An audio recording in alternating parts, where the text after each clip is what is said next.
Hello and welcome back to Defender Resolves First, Unmatched podcast hosted by yours truly. It's Tommy Elliott, to those of you in the Restoration Games Discord, real name John. Normally I am joined by my esteemed colleague Mike, known as Sidious256. Mike's not joining us today because it is the return of the book club. And as we all know, Mike can't read. So, joining me today to discuss Moon Knight, we've got some great guests for you. Returning.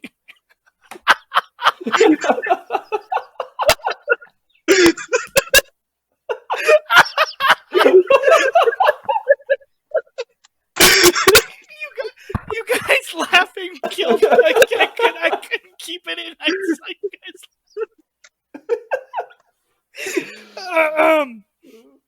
Okay.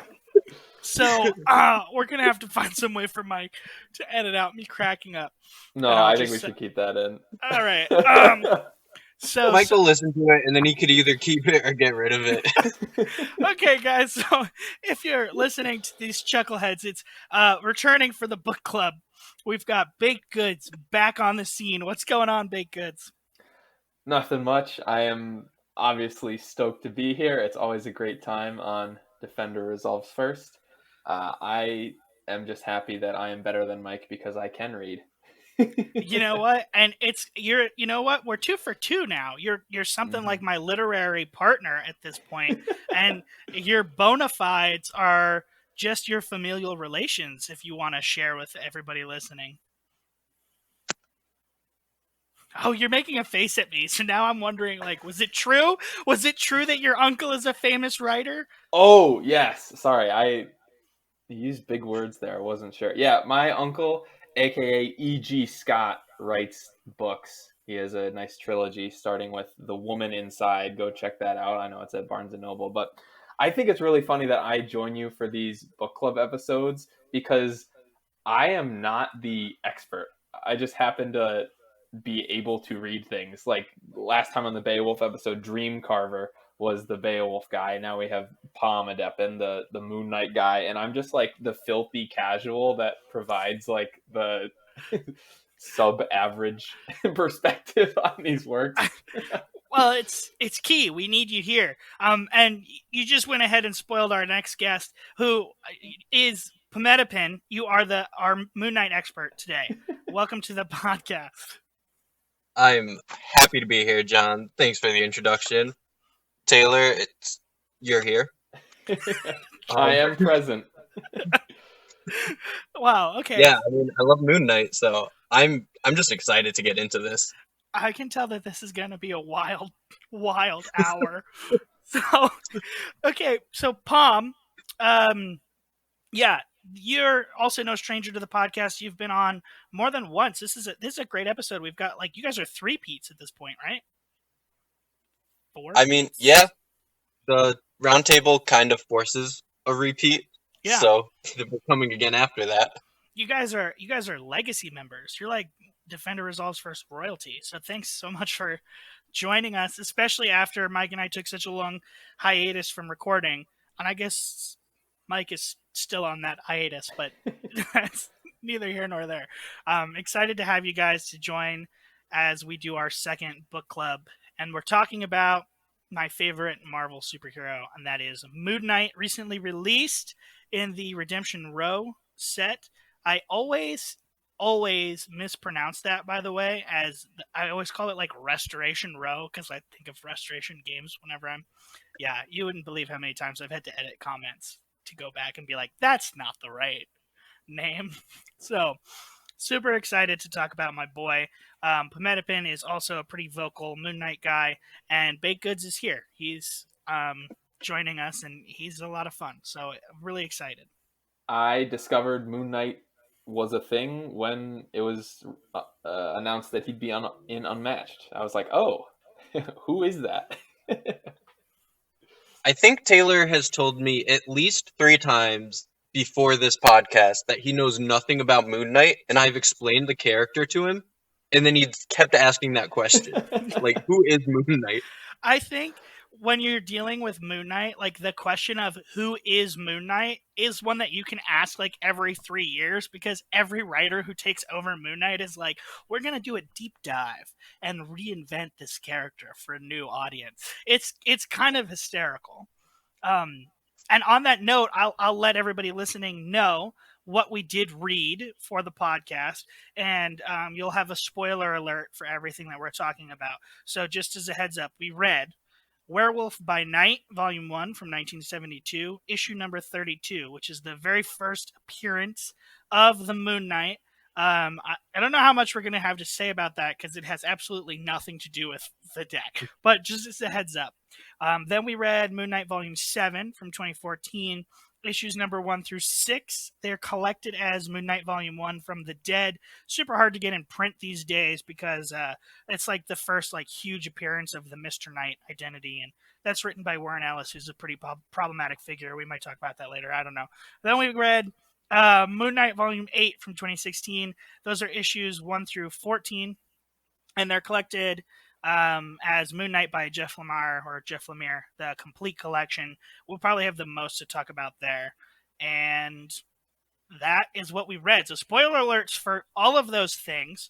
And then additionally, just right now, I'm going to let you know we will talk about the MCU TV series that premiered on Disney Plus starring Oscar Isaac and Ethan Hawke. So if you haven't read or any of those comics or watched that show, this is your warning that we're going to be talking about them, especially in relation to uh, the Unmatched deck.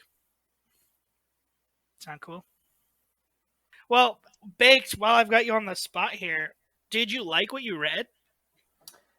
Yes. Um, it's a little confusing just because I kind of did this in what I think will be the reverse order from you two, being the filthy casual. I watched the show first. Well, I guess I Mm-hmm. played the unmatched character first, and then I watched the show, and then I read the comics, and they're all pretty different from each other. Yeah, The show is, I don't want to say like inaccurate, but it takes a different like approach to the character from the comics, mostly because I think at least the big book that I read, whatever this one is, the 2016 collection.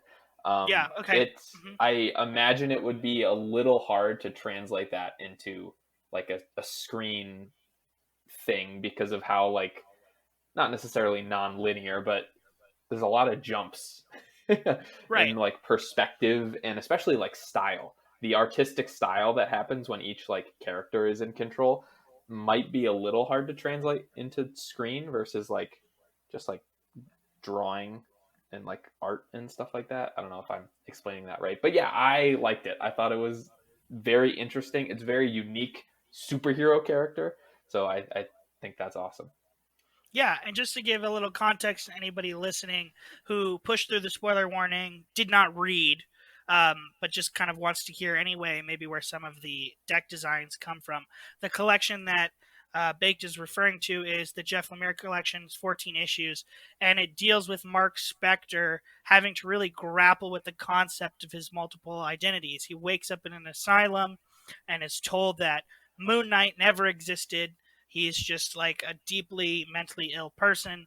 And every adventure he's been on has all been in his head. So he's working to escape from this asylum, which he believes to be, some evil machination and an illusion of some of Khonshu's enemies. And he works through and deals with all of the multiple personalities, his own origin story, and ultimately comes face to face with Khonshu by the end of it. So pretty good tale. But I do agree, Baked, that it would be. It's a pretty conceptual story. It's like it's very out there. It's a little trippy.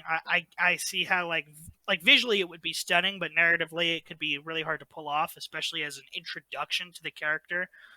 Pommedepin, what do you think? What did you think of everything? Um, Obviously, I loved what I read because going into this, Moon Knight was my favorite Marvel character, so I was excited to see him in Unmatched. The show, when I first saw how it was written out in the concept, I really liked the approach it seemed they were going to take, where they were going to focus on Steven. then they made some changes that I don't think the show justified well. Hmm. But in a vacuum, I did like the show.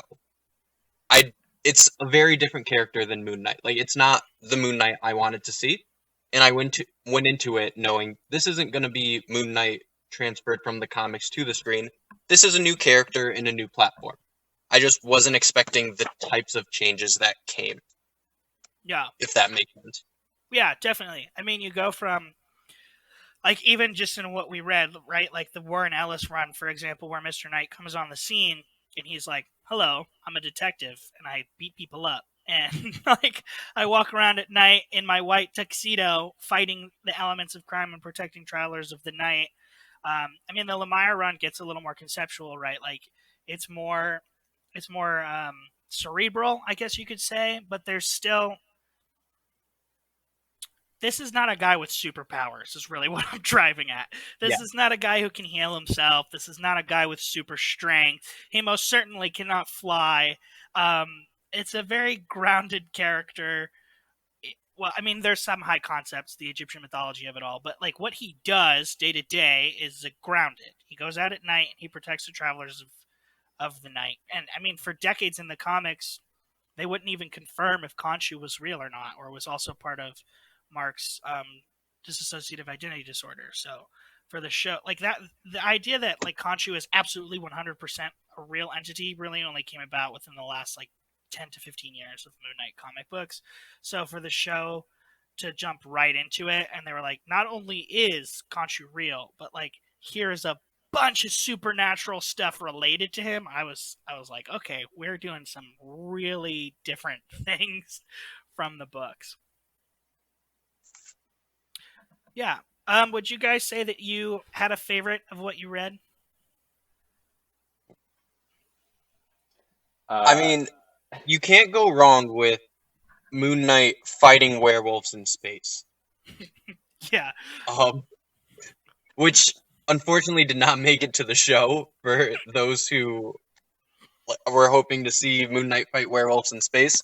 I wonder But why. still, in the Lemire run, there's a scene that really hit me emotionally, and it's the most emotional experience I've received from comics. And that is a scene where Mark Spector is a young boy, and it's where he first meets Steven. So in this scene, Mark is outside, and he feels alone. His father isn't home much. He's a rabbi, so like he's not an evil guy or anything. He's just not really around. And in this scene, Steven shows up, says hi, and they talk to each other about their father. And like, as that scene's going, they're talking as if each other's father is a different person. But when you know what you're reading, it's the same person that they're talking about. So everything Mark is saying uh, is relative. Like it matters to Steven, and everything Steven's saying means a lot to Mark. And in that scene, Mark doesn't realize that, Right. and it just hits on such a deep level. Like I got goosebumps reading it. I read it two more times, kept getting goosebumps, and right now, as I'm trying to explain it, I'm getting goosebumps and kind of like choking up. Yeah. I see you guys flipping through your books. Are you guys finding that page or looking for your Yeah. own favorite Yeah. moments? Mark is like sitting outside drawing in chalk on the sidewalk, and he's actually drawing um, what ends up being like a personality of his or an alter of his that gets used like later. The werewolves in space. Actually, Mark is drawing out like an astronaut fighting werewolves in space on the sidewalk when Steven approaches him, and then they go inside. And the line is, "My dad is the rabbi at the synagogue on Park Street. What does yours do?" "My dad isn't around much." And then he says, "It doesn't matter. I don't need him. When I get older, I'm going to be rich and famous. I'm going to make movies." So that's Steven. And in the comic book, Steven does become like a big shot Hollywood actor and producer, which is very different than the comics counterpart, which was a change actually that I appreciated and I thought made sense and was well done. But yeah, the genesis of that is right there in that moment in their first meeting. Yeah, cool. Baked. Any favorite moments? So my favorite moment, and this is also a pretty big spoiler. Um, Mr. Knight goes back to Anubis to get one of his friend's souls back. I know that's like a really out there statement. And basically, Anubis is like, well, we already made this deal. I have this soul, but there's only like one trade I'll do so that you can get your friend back, and that is going to get something that he lost, which we later find out is his wife, who is also a god, Anput, I think. And in order to get to where Anput is, Mr. Knight has to jump into this just void of not like space, but it's like a void. How would you describe it? One of you that knows? I'd call it a cosmic void. Yeah, A they call it like cosmic the void. other void, right? Yeah. Yeah, Yes. And basically, there's this huge two page full color spread of Mr. Knight jumping into the void, and then on the next page, everything is upside down. So you have to like flip your book over to like physically read it.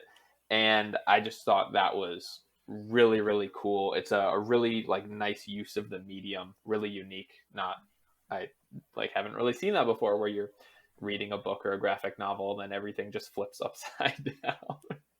Yeah, yeah, that's and it's like what you meant earlier too. I think when you were like, this would be hard to translate into a TV show, is like Lemire really utilizes the strength of the comic book format to tell his story.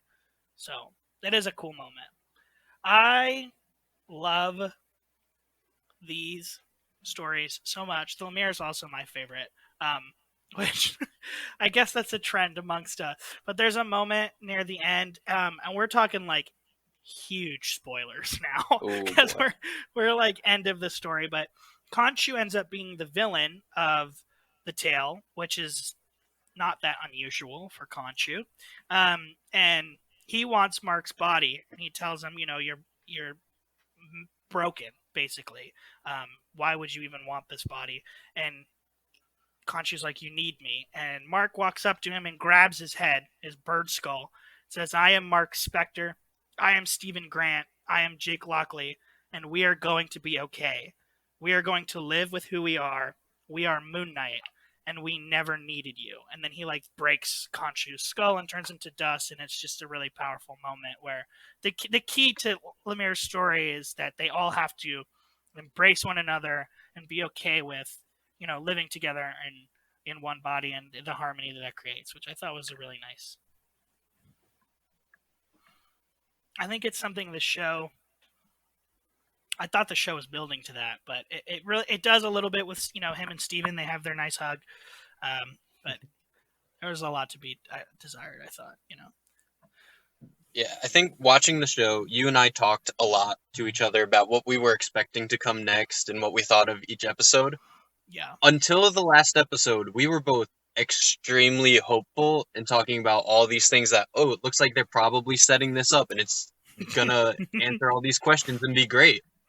And I think after the last episode came out, we both had to come to that acceptance of they're not going to answer all of these questions. Yeah.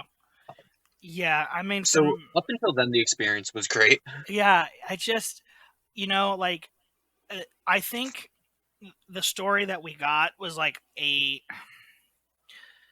just felt like it fundamentally misunderstood like the strengths of what Moon Knight as a character brings, like from a storytelling perspective, because they made Moon Knight not so different from every other hero in the MCU, right? Like he was like super strong and he was invulnerable. And he was related to a pantheon of gods in this mythology. And I just thought that like what makes Moon Knight special is that he has no powers. He has this dissociative identity disorder, and he's like really small scale. Like he's in Brooklyn fighting vampires at night. Like he's protecting the little guy. He's jumping from rooftop to stop an active shooter, like in the Ellis.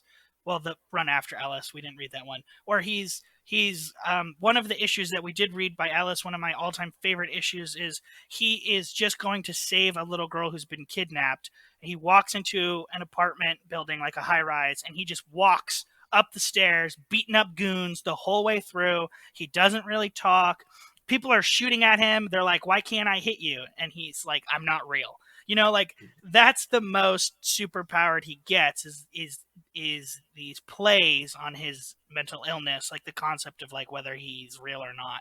And then he saves a little girl by beating the snot out of people, right? So to me, when I'm watching when I'm watching the MCU show, and it's a save the world plot in Egypt that ends with a giant light in the sky and two kaiju monster fighting in the background, that to me signals like that the creative brain trust behind the scenes didn't actually have enough faith in the character to let the character, like what made the character special, like come through, because they kind of just turned him into like everything else. Like they were like, aesthetically this character's cool, so I'd like to take the aesthetics of Moon Knight and like warp him into the world. So that was disheartening for me because it just signifies like a lack of faith in the source material, or a lack of like, I don't know, just liking it even. I totally agree with everything you just said. I think a lot of times Marvel has like a scale issue where it's like, well, if this superhero isn't saving the world from ending, like what's the point? Yeah. And I was really excited at the first two episodes, especially of Moon Knight, because it felt very unique and fresh for Marvel, especially where there was this cool character and like the stakes weren't really set up yet. And then in episode 3, I think it was more so revealed that like they needed to stop the world from ending, and then there was like a generic fight with that horse guy, and I was like, ugh, all right. And then, like you said, when it ended in a giant kaiju battle, it was like a little disheartening, as you said, because in the Lemire run, especially, it seems like this the stakes are mostly within Mark. Like at the beginning, it seems like he Yes. has to stop Seth from destroying the world, and then you find out maybe later that that wasn't exactly true, and that maybe Right. Khonshu was kind of being a little disingenuous with some of the goals he was setting, and then Mark kind of just like comes to peace with himself, and that is like the resolution of the conflict, at least in this collection. So it felt like the Marvel show kind of blended Moon Knight with some of like the generic superhero formula stuff that I'm sure we're all by now very accustomed to. Yeah, there's one moment in the comics I could think of where Moon Knight really went out to do a whole save the world type of thing, and that is Age of Khonshu, where Mephisto is planning some stuff as the devil, As he and do. Moon Knight's like, well, I'm the only person who can probably stop this according to Khonshu, and I agree with him in terms of that Moon Knight's the only one who could stop it, not necessarily agreeing with Khonshu because they have their differences. But Moon Knight goes, he steals the spirit of vengeance from Ghost Rider. He becomes the Iron Fist. I believe he becomes the Sorcerer Supreme. Yeah. Uh, he takes something from someone else who I can't remember, and then he can't quite become the Black Panther because that's not how the Black Panther works. Right. Well, he beats Thor up with Mjolnir because he's like, Yep, that's it. He he's takes like, Mjolnir. your hammer is made of moon rock. And I was reading that comic, and Jason Aaron is the guy who wrote that, and I was like, Jason Aaron, that's not how it works. That's not how any Yeah, of this works. that's why I forgot that one because that one kind of doesn't count in my mind. I was But like, then sure. what he does, like he eventually calls in the Phoenix Force, and that's a difficult thing to do. And to bring in the Phoenix Force, he has T'Challa just beat the snot out of him. Like he just wants T'Challa to make him bleed so much so that the Phoenix Force realizes he's willing to do whatever it takes. Because the Phoenix Force wants a strong host. And that was the one moment where it's like, yeah, I'll save the world.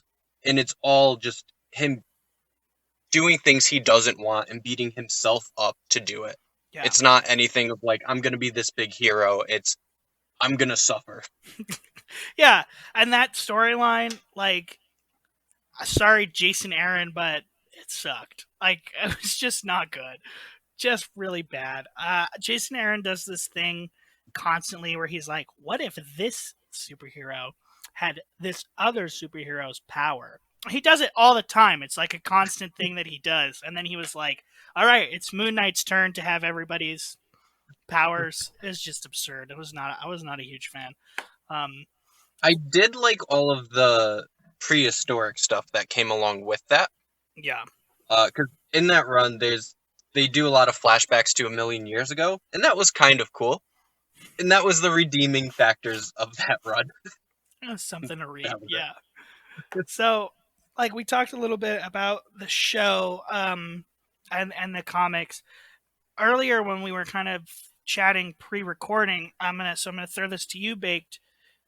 Or no, actually, this might have been Pommedepin. Whichever one of you said this, I don't remember now. But one of you had said that the show was almost more like the Unmatched deck than the comic was. it. Yeah, I Yeah, that was brought that me. up.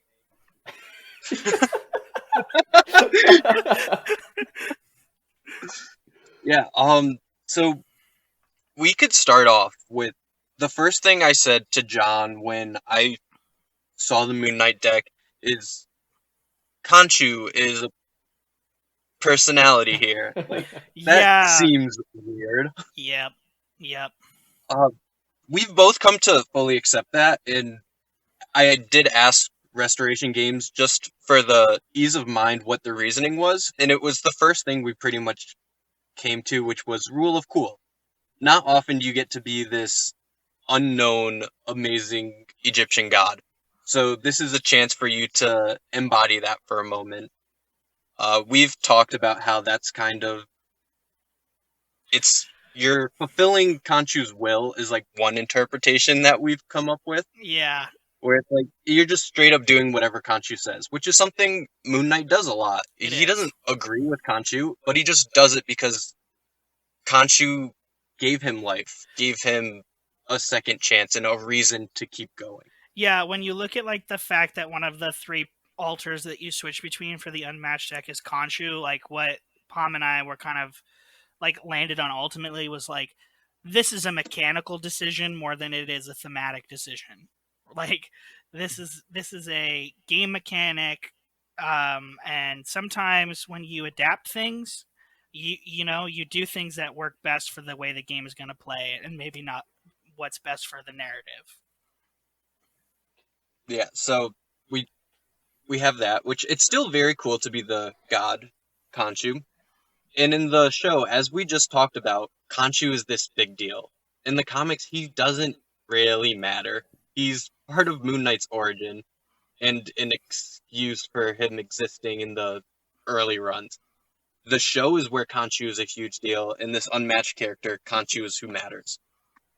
Then we also have the other big changes in the show, where Mark Spector is Moon Knight, while Stephen Grant is Mr. Knight, Hmm. which was a distinction I wasn't the biggest fan of.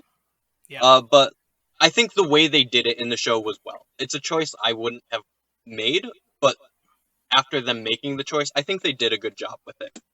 In in the unmatched set, you have the other two alters that you could be is Moon Knight and Mr. Knight, which gives you the three big things that are in that show, which Right. is interesting since the show came out afterwards, and the whole ability of Moon Knight in the unmatched deck is just what the show was offering. Yeah. Cool. Baked. Anything to add? I would say my not biggest gripe, but the deck in Unmatched has a very linear way of transitioning between perspectives. Like at the end of your turn, you're always going to switch to the next identity, and there's a set order. And then maybe you play an attack card that switches you. But other than that, it's very predictable. And from what we've seen in both the show and the comics, Moon Knight shifting identities is anything but predictable. And Right. I think that's kind of like what you said. It works for the game, and that is important for the game because it has to it has to Yeah. work. Um, and so I think it's cool, especially for Unmatched, that there's three different forms instead of like the Jekyll and Hyde Alice characters that have two. And Right. it's interesting to have three hero cards, but that is not exactly what like the traditional Moon Knight identity Yeah. switching is like. No, I totally hear you, and we can just like jump right into our overall thoughts on how Restoration's adapted the deck because we're segueing into it with this kind of chatter anyway. And the identity mechanics. I mean, you bring up a really good point that like the linear transition from identities is absolutely not the way the comics go. But like, yeah, it's definitely a mechanical choice because I would guess that doing them at random would be a logistical nightmare, you know, or at very least, like maybe not that fun. Exactly. Yeah. Hmm. Yeah. For sure. So how do you guys feel about like? I mean, the special ability is that you transition between the altars, Moon Knight to Khonshu to Mister Knight. Yay, nay, like it, don't like it. Thoughts? I think it for getting something that actually works, I like it. I'm happy they went the route of his DID because that is the biggest thing you can take from the character and try to put into a mechanic. You're not going to take having no powers and make that your ability. Right. Yeah, Yeah, we've already got definitely. Dr. Sattler. Whew. Spicy takes on the pod. Yeah. um. Well, Okay. to add on to that, like how a little bit you were talking about how like you're not really you aren't or Moon Knight isn't ever Khonshu like you are Yeah. in the game. I think they did kind of take those liberties in that adaptation because like if one of your characters was just Stephen Grant, movie star, movie producer, whatever, like what would you be doing in the game? So I Right. think that the forms they chose and like the mechanics of like Moon Knight getting that free hop at the beginning of the turn, and Khonshu hitting big, not taking auto damage, and Mister Knight getting the small Alice buff. I think it works for the characters, even if it isn't like the most thematic thing. But I think it's really cool in the game, which for I think most people playing Unmatched, they probably haven't read the Moon Knight comics, so I think there's a little bit of like ignorance is bliss in that Yeah. in that Well, regard with like the cool yeah. character. I definitely agree, and I think if you nail down that what you want to do is you want to do three alters and three identities, because commonly when you think of Moon Knight, or at least when you read, the most common interpretation is Mark, Jake, and Steven, right? So you often do just think three alters. Um, the problem you'll run into, I think, is that either you name the three alters Mark, Steven, and Jake, which is kind of boring, right? Like you're playing a superhero deck and you're like, I'm going to be Jake now. Now I'm going to be Mark, right? Like, so that's kind of boring. So Jake's then catching strays. yeah, right. So then, like, you could do Moon Knight instead of Mark, but then you're still doing what? Steven and Jake, so that doesn't really work. And if you do Moon Knight and Mr. Knight, then who's your third? So, like, I think the Conchu is also the idea of Conchu is like, what else do you really do to make this like cool? Because one thing that I came up with when Palm and I were talking was like, you could do like Moon Knight and then maybe Fist of Conchu and Priest of Conchu, because those are also two titles he goes by. But I kind of think that's a little hokey. I like it, but I don't think that it like would translate as well as I like to think it would, if that makes sense. Hmm. So Yeah. I think the Conchu thing is also a concession to like the idea of like what what else would you be doing here if it's not Conchu? Um, and then within the identities, you kind of touched upon this baked, but like I think what the identities each do thematically works. And Palm, you kind of, when we chatted, you broke down that like even if these were the three alters, like what they do makes sense. Yeah, and some of our brainstorming of other ways that we would have done it just for the purposes of being as close to the comics as possible, not necessarily a product that you can sell. Uh, th- I think the moving at the start of the turn was one of the best things for him because that really does feel like Moon Knight. Hmm. Um, and like I think when we talked about it, it was like if we did a version with Jake, Steven, and Mark, it's like Jake is a taxi cab driver. Having a movement ability is also perfect there. Yep. and it's like it feels right that he's coming at you. A, an evasive thing feels would feel weird, but because it's at the start of your turn, like you're not going to use that evasively. You can, but it's not really going to have much of an effect. It's it's going to be to bring you right into the battle, so you could go throw fists. Yeah. Yeah, it works. And then you could say like the +2 and no combat damage works for Mercenary Mark Spectre, and the +1 to defense works for Stephen Grant, the guy with all the money who makes all the fun gadgets. So like thematically, I think it all works. And then even broken down to like Moon Knight moves too. I think of Moon Knight leaping across the rooftops in his suit. Khonshu being invulnerable obviously makes sense, and then Mr. Knight +1 also makes sense as the street level like brawler, who can do fisticuffs. So I think thematically, like what they do works like really well. I think it sells the story and it's pretty good adaptation. Absolutely. Cool. Um, I want to talk about and get your guys' take on my favorite aspect of the deck, which is its entire aesthetic. Like everything about it aesthetically is like a 10 out of 10 for me. Um, the mini slaps. Oh, so good. So good. Yeah. How about that cape, guys? It's his iconic moon. Like you can't do Moon Knight without him in that pose at least once. Yeah.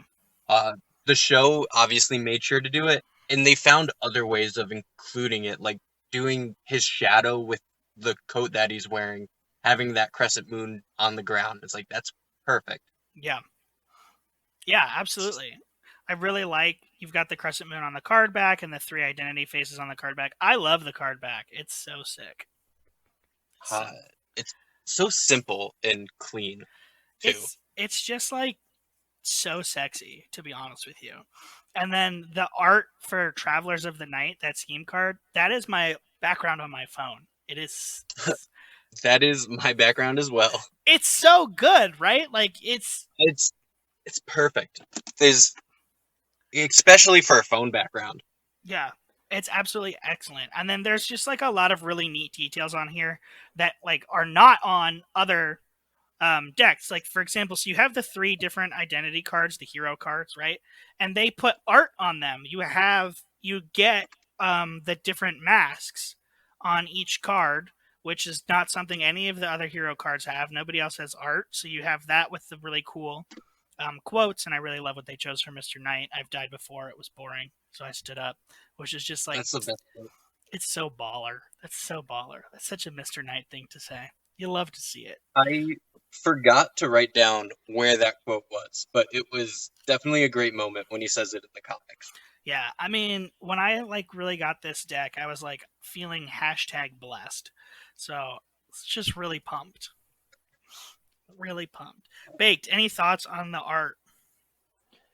Yeah, I mean the background on my phone is Sattler's Regroup, so I can't really. I'm not in the same camp as you guys, but I can't. I do that. No, I don't believe you. but yeah, I think the Moon Knight art is definitely the favorite of the set for me. I guess my only gripe would be I am a very visual person, and I like most people that play card games, I memorize cards based on the art, and them all having the same like black, white, grayscale color is just a Yeah, little bit of a thing for me, which is like a problem I have with the Cobble and Fog decks, who are all in grayscale with like either red, blue, yellow, like whatever the character is. But I think it's not as bad as Ghost Rider because that's just all fire. That one is confusing for me, but I love when I'm like just appreciating the art outside of playing a game. I really like it, especially the one with all three of them on it. I think Good Enough for Us. That one's probably my favorite, along with Travelers of the Night. yeah. It also has my favorite feint in the game because you have the two different altars, which is so clever. Yeah, I really Yep, like that. that is also my favorite paint for the same reason. Yeah, it's just really clever. Matt Taylor really knocked it out of the park. It's Taylor who did this one, right? I didn't mess that Yes, up. Okay, cool. Yeah, Matt Taylor that is just why crushed I it. remember his name because of And this. then Yeah, and you guys, I mean, you guys have read and you can attest. Like the art is the clearest indication to me that Restoration Games used Lemire's run as the blueprint because it's very evocative of Greg Smallwood's art in that run. You know what I mean? Yeah, it's the best look for Moon Knight as well, I think. Yeah, I mean, He has his pass run, him. but Oh, go ahead. this is definitely the best. The current run also looks good because it's basically Mr. Knight for everything, and that's the same whoever draws it. Yeah, Um, the card past and present intermingle, like that is may as well just be ripped from the Lemire run because you've got like that new Egypt background and everything, like just super cool. So, that is my favorite art in the game, like as the art on its own. oh really? Yeah, I mean, it's a really good pick, really solid.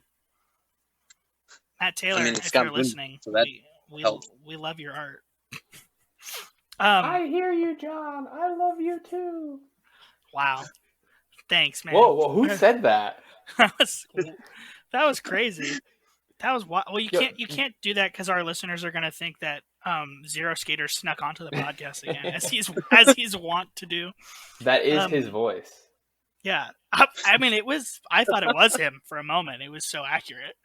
Sleeves are for losers. See, there it was again. Wait, are you Oh my guys god, hearing that too? is he Oh my here right goodness. now? Oh man, I'm forever haunted by Zero Skater 12 on the Defender Resolves First podcast. Another art decision I really want to call out is I'm Not Real with Mark Spector reading Moon Knight issue #1 from the Lemire run. That is just top notch, baby. That That was the rules. most confusing art for me when I was playing it for the first time. I was like, what? Yeah, that line from the. Oh, actually, you know what, Pommedepin, you're quotes guy. What? I'm not real. Oh, you actually mentioned this one earlier when you quoted it, and I mouthed it along with you.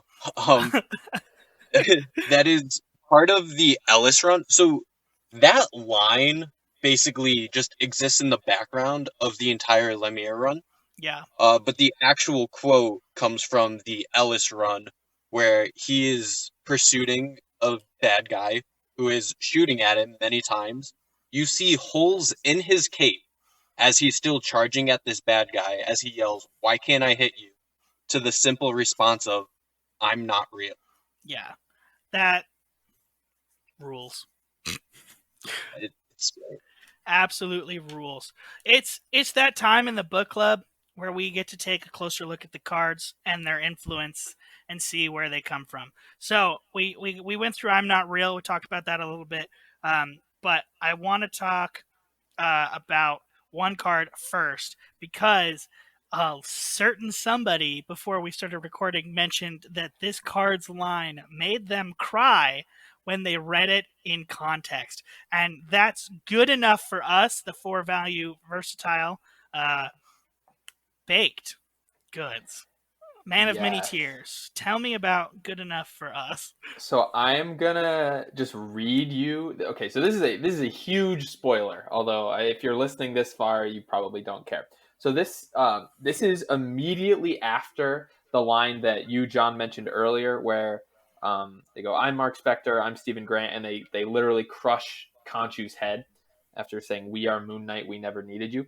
The next page, Mark, well, he lets the dust of like the skull that he just crushed float away as he's looking upon the skyline of New York. He looks at the moon, and then these are in like boxes to indicate that they're thoughts. He goes, quiet. For the first time in a long time, our mind is quiet, and I just let it wash over me. I let it be quiet. He closes his eyes. You see a raindrop fall on his face. It starts raining. He takes out his Mr. Knight mask, looks at it. He goes, then doubt starts to creep in. He takes the bandage off his nose. He goes, is this real? It's a heavy downpour now. He puts on the Mr. Knight mask.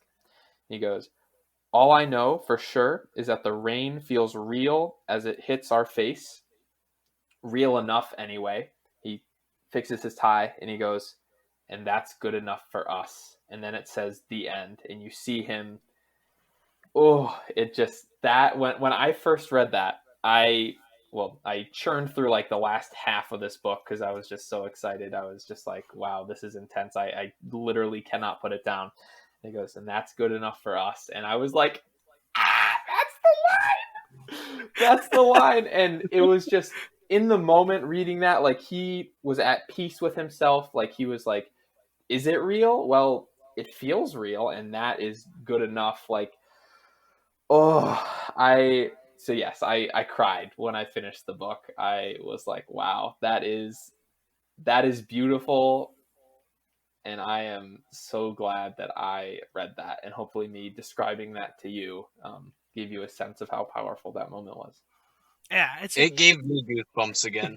yeah, it's a great moment, and that final shot there, that was actually my Discord profile picture for the longest time until the team league made me change it. That was what it was. That final page, him fixing his tie. It's a So great that's scene. why. Or What? you changed it again, though, right? To a Yeah, different Moon Knight one. yeah. So when I switched back after the team league, I wanted to keep Moon Knight, but I thought it could be time for like a new Moon Knight, and so this one is from the current run. This is Capuccio. He's like sitting in the chair, waiting for somebody to come into the midnight mission. Is where I took that one from. But we're The not. current one is so good. Yeah, I was gonna say we're not talking about the current run on this podcast, but if you're listening, you should read it. It's very good. Um, cool. So, do you guys have any cards specifically you want to talk about thematically? I know Palm has, and Baked. I think you might too. Like you have all the quotes and where they come from, like the card Almost all of titles. them. Almost all of them. Yeah. I definitely want to talk about that's the part I like Okay. because this card, the quote, means so much to the character of Moon Knight. This is part of the Ellis run where a cop is talking to him and he's like, "Hey, you're wearing all white. Your entire thing is protecting travelers of the night. Like it's dark at night. Why are you wearing white? You're gonna be seen." And he's telling the cop he wants to be seen. Like that is the part he likes. Just putting that fear in his enemies. Yeah. Cool. I thematically, so the card is a versatile three, and the after combat is if you won the combat, you can look at the top three cards of your opponent's deck and discard one of them. Place the other two back in any order. I mean, like thematically too, it's a similar thing. Like because his whole thing is like, I don't care if you see me, I'm coming at you anyway. So like the card is if you won, you get to just totally ruin somebody's day. That's a total showman card. Yeah, it is probably my favorite effect in the game. It's a nasty one, but it's done in a fun way, and having to win combat makes it not seem like it's terrible. Like there are conditions, but when Right. you meet those conditions, it's so satisfying. My favorite card effect in his deck is from a totally sane thing to do. The two value versatile, where after combat you may deal 2 damage to both fighters in combat, which is such like a Moon Knight thing to do. It's so good. Like I'll beat the ever loving crap out of me if it means I get to beat the ever loving crap out of you. Totally sane thing to do. Context on the quote. What do we got? So this is another Ellis quote.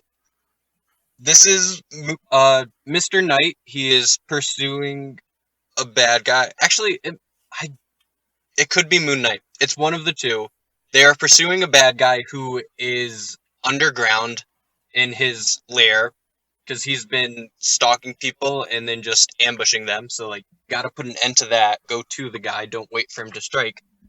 And he says this is a totally sane thing to do as he is crawling down a manhole into the sewers. You love to see it. So a Cool. Yeah. typical Tuesday night for us on the Yeah. the podcast. Yeah, of course. That's how I spend my Tuesday nights. I'm in sewers all the time, baby. That's actually why we haven't recorded an episode in so long. I got stuck down there once. It was a whole thing. Absolutely, absolutely bad.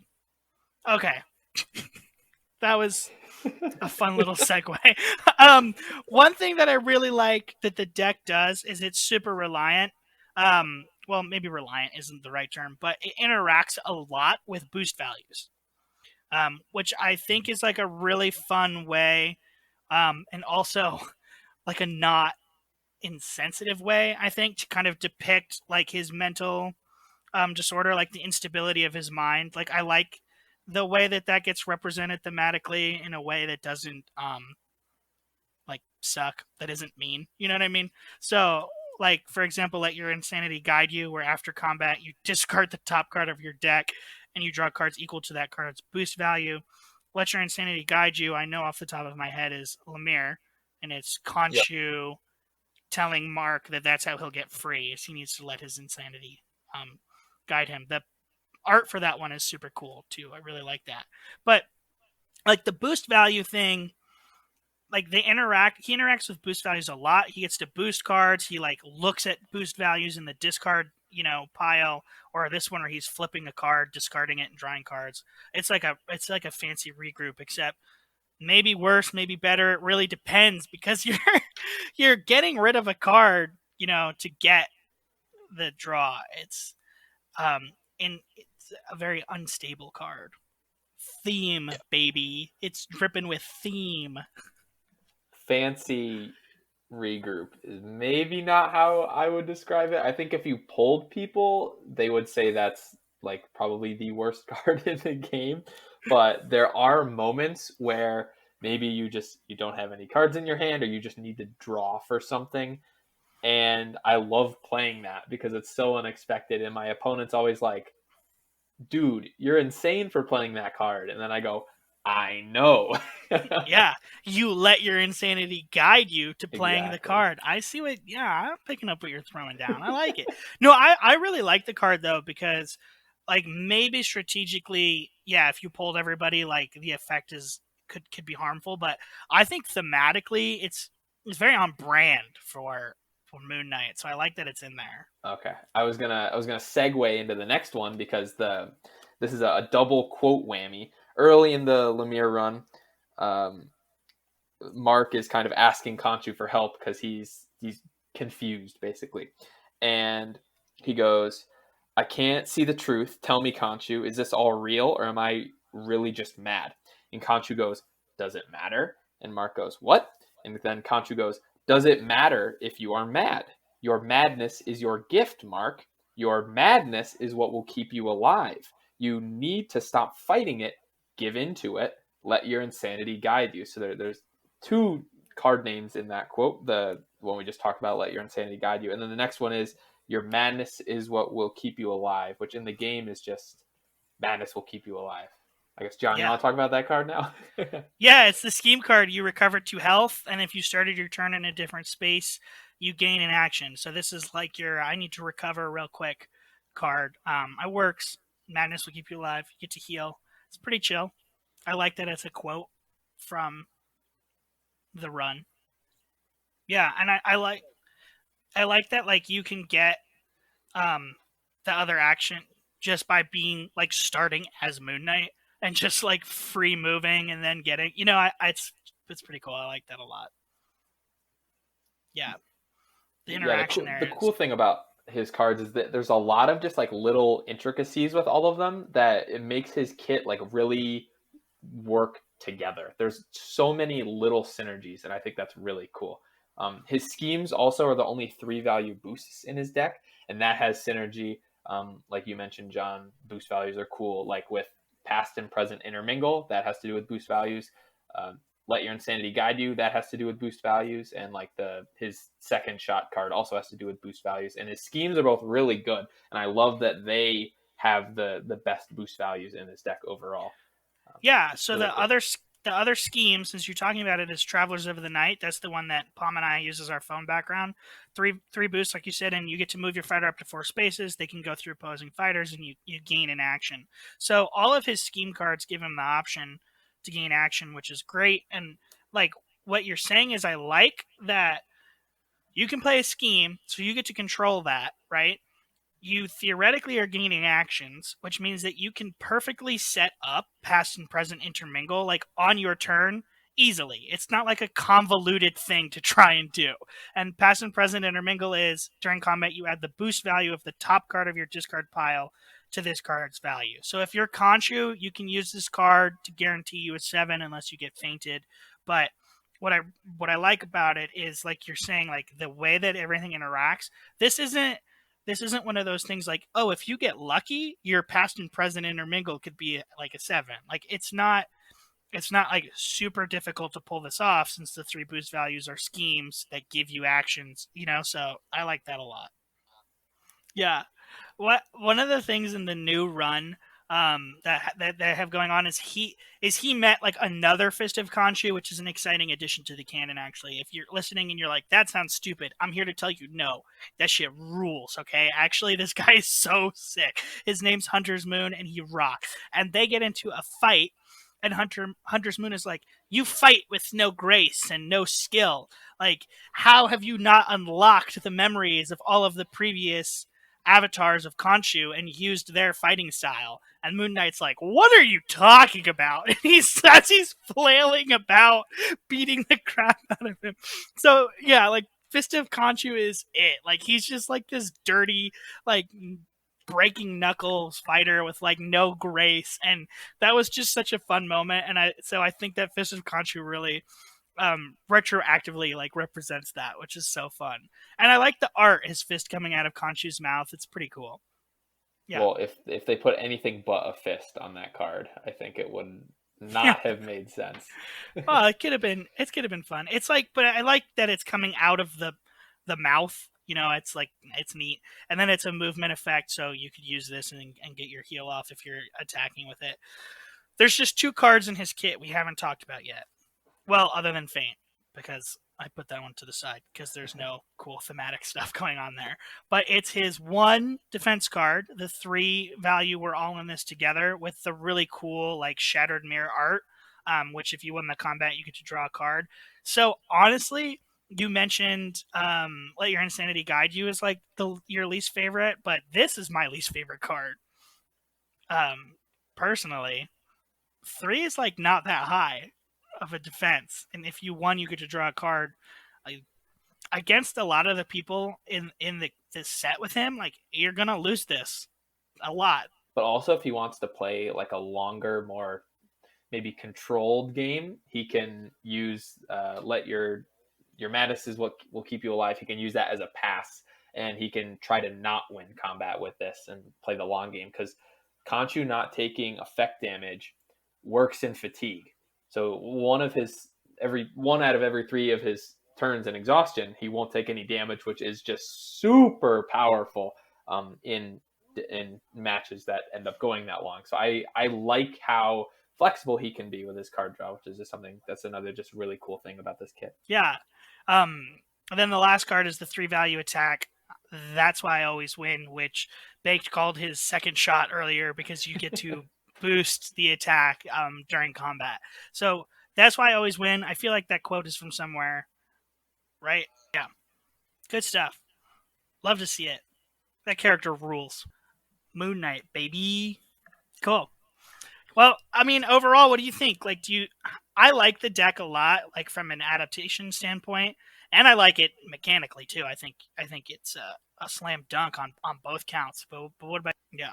Well, obviously, I'm not as attached to this character as you two are, just with prior affiliations from comics and stuff like that. But I definitely think he's super fun to play. The more I think about his deck, the more I find little details that I really like and card interactions and stuff like that. I think it's really, really cool, and he's definitely really fun to play. Cool. What do you guys think Moon Knight is going to shape up to look like in terms of like a tournament meta? Since there is Rubbish. Rubbish. really. No, I'm just Oh, kidding. I don't know. I haven't been. I have. Okay, so like I have not been involved in like meta discussions about any of these characters. Like I know that people are like going absolutely crazy about Daredevil, or maybe I'm 3 weeks behind on that. That's not the case anymore. But like the last time I really checked into what people were saying, at least competitively about the Marvel folks, was like Daredevil was breaking the game. That was like 3 to 4 weeks ago. So summer of tournaments is like a month to 2 months away. How do you think this guy's gonna fare? Well, going back on the Daredevil discussion, that was pre ladder season 3, and he had like a 44% win rate that season. So I think Daredevil will actually be fine. People were just afraid he was going to be Sherlock 2.0 and would just maneuver all game and recur infinitely, and there was no counterplay. But it turns out there is.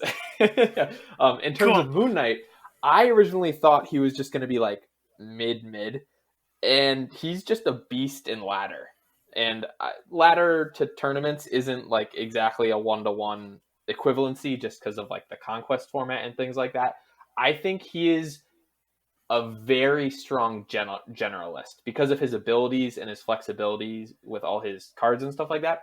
He can do a lot of things really well, and also just Khonshu having the big Alice stuff always helps you hit harder, and not taking effect damage is certainly really good. So I definitely think he'll, maybe not like a first pick, but he's a strong character in general. And people were even saying like he can beat Sherlock, which I haven't tested at all. But yeah, Cool. Yeah, good thoughts. I like that idea that he's a generalist and that he has a fighting chance. Like he's by no means a silver bullet against any of these guys, but his abilities do grant him, you know, at least a workable, not a theoretical, but like a very real possibility at winning. So I like that. Love to see it, guys. I think that's gonna wrap up our thoughts on Moon Knight. One thing I want to say before we go is I just want to thank you, Baked Goods, for coming on your birthday. So a very happy birthday to you from Defender Resolves First. This is very cool. thank you. Yeah, my grandma called me about 10 minutes ago, so I'm gonna have to call her back right right after we finish recording. Yeah, she wants to wish you a happy birthday too. So thanks so much. It's Mhm. really cool that you hopped on to join us on your birthday. And everybody who's listening, thanks so much. Welcome to the return of Defender Assaults First. I'm going to preeminently call this season 2. I didn't talk to Mike about that. If Mike doesn't like it, I'm sorry, Mike. It's recorded. So Well, he can't read, so you just put it in the title, and he'll never he'll never that's find it. out. That's it. Okay, so now we're looking at the late summer. We had a spring season of Defender Resolves First. I messed that up. And then this is the summer season. We're coming at you again. So thanks for joining us. Mike's not here to do his sign off with me. That's weird. I don't think that's so odd. Um, okay. That made me a little sad inside. Uh, All right. So, you know what they say, Defender Resolves First, and you'll love to see it. Oh, hey guys, I'm here ready to record. Where, where's everybody? Did I read the time wrong?